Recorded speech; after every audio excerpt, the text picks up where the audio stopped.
ALP CBT 1 की तैयारी करने वाले वो सभी बच्चे जिसने सीबीटी 1 का मॉक टेस्ट पेपर दिया, पेपर देने के बाद उनके 50 से कम नंबर आ रहे हैं, किसी के 45 आ रहे हैं, किसी के 40 आ रहे हैं, उन्हें तो टेंशन होगी कि अब क्या करना चाहिए, सीबीटी 1 में सिलेक्शन होगा या नहीं होगा। साथ साथ वो बच्चे जिनके 50 से ज्यादा नंबर आ रहे हैं, 55 नंबर आ रहे हैं, 60 नंबर आ रहे हैं, उन्हें क्या करना चाहिए। क्योंकि दूसरा पेपर सितंबर में है, सीबीटी 2 का पेपर सितंबर में है, तो क्या सीबीटी 2 की तैयारी करनी चाहिए या अभी से ही अपने सारे के सारे सब्जेक्ट का रिवीजन और बढ़ाना चाहिए और बढ़ाते बढ़ाते हम 70 नंबर 72 नंबर तक ले जाना चाहिए, क्या करना चाहिए। तो ये सारी की सारी बातें मैं आप लोगों को आज बताने वाला हूं। मतलब कहने का ये है, चाहे आपके 50 से कम नंबर आ रहे हो या फिर 50 से ज्यादा नंबर आ रहे हो, आपको इस वीडियो में मैं सही दिशा निर्देश देने वाला हूं। तो आपको मेरी बातें सुननी पड़ेगी। सुनने का मतलब यह है कि आपको सुनकर समझनी पड़ेगी कि आखिरकार आपको करना क्या। बात मेरी समझ रहे हैं? तो चलो फिर वीडियो को शुरुआत करते हैं। बिना स्किप किए पूरा वीडियो देखिए। मैं दावे के साथ कह सकता हूं एक ऐसी महत्वपूर्ण जानकारी जो आपके सिलेक्शन तक या यूं कहिए कि आपके सिलेक्शन की उम्मीद को पक्की करेगी। चलिए फिर वीडियो की शुरुआत करते हैं। बच्चों सबसे पहले तो आप ये चीज जान लीजिए कि आपका सेफ स्कोर क्या रहने वाला है एएलपी सीबीटी 1 के लिए। अगर मैं वैकेंसी की बात करता हूं तो नंबर ऑफ पोस्ट कितनी दी, नंबर ऑफ पोस्ट दी 5696। सिर्फ और सिर्फ 15 गुना ही बच्चा सीबीटी 1 में आगे बढ़ने वाला है, यानी 85,440 बच्चा ऐसा होगा जो सीबीटी 2 की परीक्षा देगा। मतलब यह है कि इस बार कट ऑफ जारी होगा, पिछली बार जैसा बिल्कुल भी नहीं है। तो अगर कट ऑफ जारी होगा तो कितना कट ऑफ जा सकता है, कितना सेफ स्कोर हो सकता है। तो अधिकतर एग्जामों में आपने देखा हुआ है, और रेलवे का कोई भी एग्जाम ले लीजिए तो 65 से लेके 70% के आसपास, 65 से लेके 70% के आसपास ये वो परसेंटेज होता है जिसमें सीबीटी 1 का कट ऑफ जाता है। आप देखिए तो यहां पर जो जनरल वालों का सेफ स्कोर रहने वाला है 75 नंबर के पेपर में, वो कम से कम 50 प्लस रहने वाला है। यानी अगर आप जनरल में आते हैं आपके 50 प्लस है तो आप इसका मतलब सेफ कैटेगरी में आ गए। लेकिन अगर ओबीसी की बात करते हैं तो ओबीसी का सेफ स्कोर 46 प्लस होगा। आपको सीबीटी 1 में हर हाल में सीबीटी 1 में 46 नंबर लेके आना होगा। लेकिन अगर आप एससी और एसटी कैटेगरी में आते हैं तो आपको कम से कम 42 प्लस नंबर पे टारगेट जरूर करना होगा। इतना नंबर आपको हर हाल में सीबीटी 1 में लेके ही आना है, तब कहीं जाके आप सीबीटी 2 की परीक्षा देने के लिए तत्पर रहेंगे। समझ में आ गया? अगर इनमें से कोई भी बच्चा जो है 50 प्लस के ऊपर है या 50 प्लस से नीचे, अच्छा बहुत सारे बच्चे ओबीसी जो एससी एसटी कैटेगरी के होते हैं वो आप 46 के हिसाब से तैयारी करेंगे, एससी वाले बच्चे 42 के हिसाब से नहीं, ऐसा मत करिए बच्चों। अगर आप ओबीसी एससी एसटी में हैं तो भी आप जनरल के हिसाब से तैयारी कीजिए कि आपको हर हाल में सीबीटी 1 में मॉक टेस्ट पेपर में 50 प्लस नंबर लेके ही आना है, और एक्चुअल में तो और जितना ज्यादा से ज्यादा ले आओ उतना बढ़िया। लेकिन कुछ ही बच्चे ऐसे हैं जो 50 प्लस लेके आ पा रहे हैं, बहुत सारे बच्चे 50 से नीचे भी है। अब मैं उनकी भी बात कर लेता हूं। तो बच्चों अगर वो बच्चे, पहले मैं बता रहा हूं, जो 50 से अधिक नंबर लेके आ रहे हैं, बच्चों अगर आप 50 से अधिक नंबर लेके आ रहे हैं तो इसका मतलब पता है क्या है कि आप अपने मॉक टेस्ट पेपर में कैसा अटेम्प्ट कर रहे होंगे। आप मैथ के क्वेश्चन को 15 में से 18 सही कर रहे होंगे, रीजनिंग के 25 क्वेश्चन में से 20 से 22 सही कर रहे होंगे, जीके के अगर आप 50 प्लस नंबर ला रहे हैं तो जीके के 4 में से 7 नंबर इसके आसपास आप सही कर रहे होंगे, और जबकि साइंस के जो 20 क्वेश्चन है उनमें से 12 से 18 के बीच आप सही कर रहे होंगे।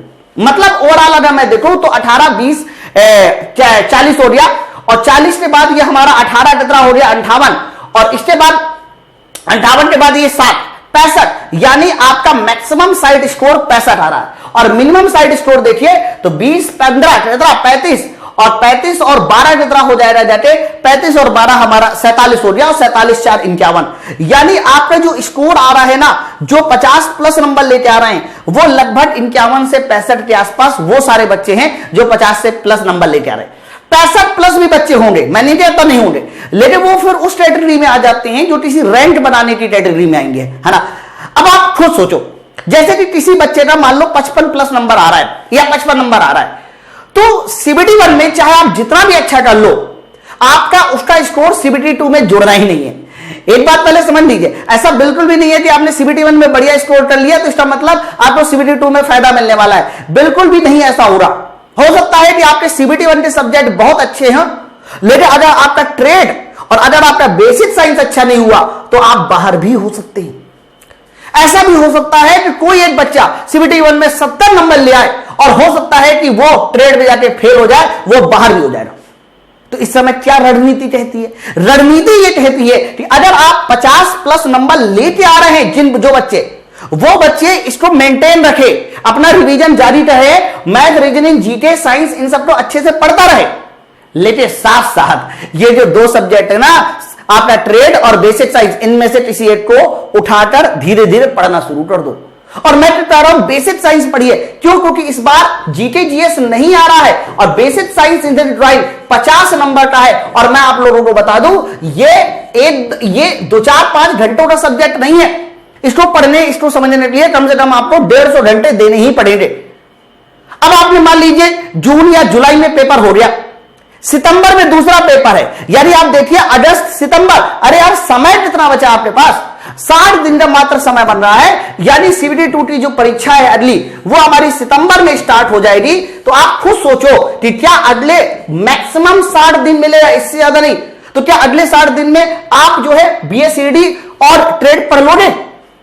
नहीं पढ़ पाओगे, बिल्कुल भी नहीं पढ़ पाओगे। इसलिए ट्रेड और बीएसईडी में किसी एक सब्जेक्ट को, दोनों नहीं, अभी से पढ़ना शुरू कर दो। अब मेरी बात समझ रहे हैं ना? एक तो पहला ये गाइडलाइन। अब बीएसईडी कैसे पढ़े, कैसे आप उसको पढ़ सकते हैं, कौन सी किताब लेनी, वो मैं थोड़ी देर में बता रहा हूं। उससे बाद अगर वो बच्चे आ जाइए जो 50 से कम नंबर लेके आ रहे हैं, बच्चों जितने भी बच्चे 50 से कम नंबर लेके आ रहे हैं, मानी बात है उनका जो अटेम्प्ट होगा, उनके जो सही नंबर ऑफ क्वेश्चन होंगे वो थोड़े कम हो रहे होंगे। मेरे भाई वो मैथ में 12 से 15 के आसपास ही सही कर पा रहे होंगे, रीजनिंग में 25 में से 15-17 ही सही कर पा रहे होंगे, जीके में 3-5 बस, इससे ज्यादा नहीं। और साइंस के 20 क्वेश्चन में से 10 से 12 ही क्वेश्चन उनके सही हो रहे होंगे। मतलब अगर मैं आपको देखूं तो इनका जो मिनिमम साइड हो जाएगा 10, 3, 13 और 13 और 15 जाके 28 और 28 और 12 हमारा कितना हो गया, जाके 40। तो आप देख लीजिए यहां पर 13 और यहां पर टोटल जो बना वो मिनिमम साइड का नंबर जो है 40 बना। और जबकि अगर मैक्सिमम साइड की बात करते हैं तो 15, 5, 20, 20, 17, 37 और 12, 49। मतलब मैक्सिमम साइड का जो नंबर बन रहा है वो 49 बन रहा है बस। आपके 50 में से अगर कम नंबर आ रहा है तो भाई साहब ये थोड़ा सा टेंशन वाली बात हो गई। मतलब ये एक सोचने वाली बात हो गई कि जहां पर एक बच्चा जो है वो 60 नंबर 65 नंबर लेके आ रहा है और 85,000 तो बहुत मामूली सी संख्या है। मैं आपको बता दूं, पहले आप ये बस सोच रहे बहुत बड़ी संख्या है। टोटल 20 लाख फॉर्म पड़े हैं और उस 20 लाख फॉर्म में से हमें सीबीटी 2 के लिए कितना बच्चा जाना है? सर 85,000 बच्चा जाना है, यानी 1/20 बच्चा या 1 मान लीजिए 21 बच्चा जाना है। तो आप ये मान के चलो ना, बहुत सारा बच्चा ऐसा है जो 50 से ज्यादा नंबर ला रहा है, लेकिन आप पे नहीं आ रहा है। तो आपको अब सीबीटी 2 पे बिल्कुल भी ध्यान नहीं देना है। मैं आपको पहले बता दूं, सीबीटी 2 अभी आपको छूना भी नहीं है दूर दूर तक। आपको यह देखना है कि मैथ, रीजनिंग, जीके, इनमें से कोई भी एक सब्जेक्ट को ऐसा पकड़ लो जिसमें आप बढ़िया से बढ़िया नंबर ला पा रहे हो। जैसे कि आप रीजनिंग को पकड़ लिया, 25 में से आप 24 सही कर दिए होते तो दूसरा वाला ऑटोमेटिक कंपनसेट हो गया। तो एक एक करके अपने सब्जेक्ट को आप मजबूत करना शुरू कर दीजिए आज से ही। अगर मैथ आपका कमजोर है बहुत ज्यादा, इसको मजबूत कर सकते हैं, लेकिन एक एक करके जीके जीएस को मजबूत करने के चक्कर में भी ना पड़ना, पूरा पेपर खराब हो जाएगा। जीके जीएस में 3-5 नंबर ला रहे हो बहुत है। आपको अगर मजबूत करना है तो आप रीजनिंग मजबूत कीजिए, साइंस मजबूत कीजिए, मैथ भी आपका थोड़ा बहुत हो जाएगा। तो ये दो सब्जेक्ट में से किसी एक सब्जेक्ट को पढ़ रहे थे उसको मजबूत कर लीजिए, है ना। अगर मजबूती की बात करें तो मैं आपको साइंस पढ़ाता हूं, मैं आपको ये दावा कर सकता हूं कि साइंस की मेरी क्लास से आप 20 में से कम 18+ नंबर लेके आएंगे, क्योंकि साइंस एक ऐसा सब्जेक्ट होता है जो रटने वाला सब्जेक्ट ही नहीं है ना। तो पहले मैं उन बच्चों की बात कर लेता हूं जो बच्चे 50 से ज्यादा नंबर ला रहे थे, जिनको बीएसईडी पढ़ना था। बच्चों अगर आप बीएसईडी पढ़ना चाह रहे हैं तो मेरी ये आप किताब ले सकते हैं। ये एक ऐसी किताब होगी बेसिक साइंस यूनिट 20 जो 350 से 400 पन्नों के बीच की किताब है। और इस किताब के साथ साथ हमारा ये वीडियो कोर्स भी मिलता है। आप चाहो तो सिर्फ वीडियो कोर्स भी ले सकते हो, या फिर किताब के साथ साथ आपको हमेशा वीडियो कोर्स मिलना ही मिलना है। बच्चों मैं आप लोगों को बता दूं, आप देखिए हमारे बेसिक साइंस में लगभग 4925 यानी 5000 एडमिशन केवल बेसिक साइंस में। अगर बच्चों की रेटिंग देखें तो 1185 बच्चों ने इस कोर्स को, इस बैच को रेट कर रखा है। मैंने पूरा का पूरा बेसिक साइंस जो है 123 घंटों में पढ़ाया है। आप देख लीजिए ऑफिशियल सिलेबस के अनुसार सारे के सारे चैप्टर है A to Z। अरे देखो ना, इंजीनियरिंग ड्राइंग भी है, प्रीवियस ईयर पेपर भी 19 सेट, जिनमें से 9 प्रीवियस ईयर पेपर है, 10 हमारे एक्सपेक्टेड है। तो आप ये बैच को ज्वाइन करके बेसिक साइंस पढ़ सकते हो। ये किताब के साथ साथ ये वीडियो कोर्स ऑटोमेटिक मिलेगा। अगर आप किताब ऑर्डर करना चाह रहे हैं या बैच को भी ज्वाइन करना चाह रहे हैं तो 80 81 88 00 46 इस नंबर पे आपको ये किताब मिल जाएगी। और अगर आप बैच ज्वाइन करना चाह रहे हैं मेरे भाई तो 9696102411 पे आप बैच ज्वाइन कर सकते हैं इस नंबर पर कॉल करके, या फिर आप डायरेक्ट जो है माई पाठशाला एप्लीकेशन को डाउनलोड कर लो। माई पाठशाला एप्लीकेशन पे ये हमारा बैच मिल जाएगा।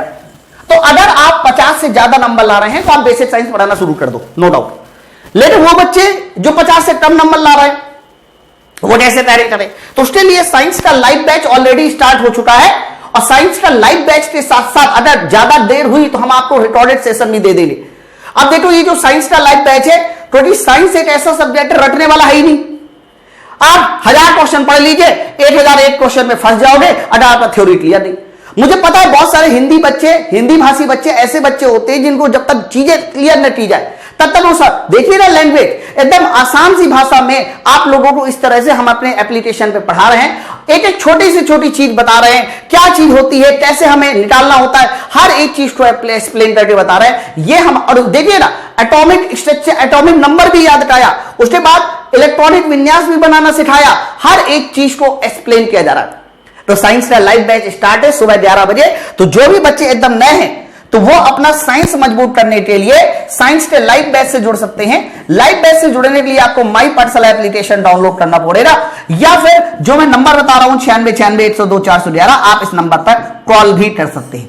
ठीक, तो आई थिंक आपको मेरी बात समझ में आ गई होगी, 50 से कम नंबर वालों को क्या करना है और 50 से ज्यादा वाले नंबर वालों को क्या करना है। ठीक है, तो चलिए फिर अपनी तैयारी करते रहिए। बहुत जल्दी पेपर की डेट अनाउंस हो जाएगी। मैं ये चाहता हूं कि इस बार आप अपनी तैयारी का अंतिम साल समझ के अपनी तैयारी कीजिए, बस पूरी तरीके से जी जान लगा के जुट जाइए पढ़ाई करने में, है ना। Thank you very much.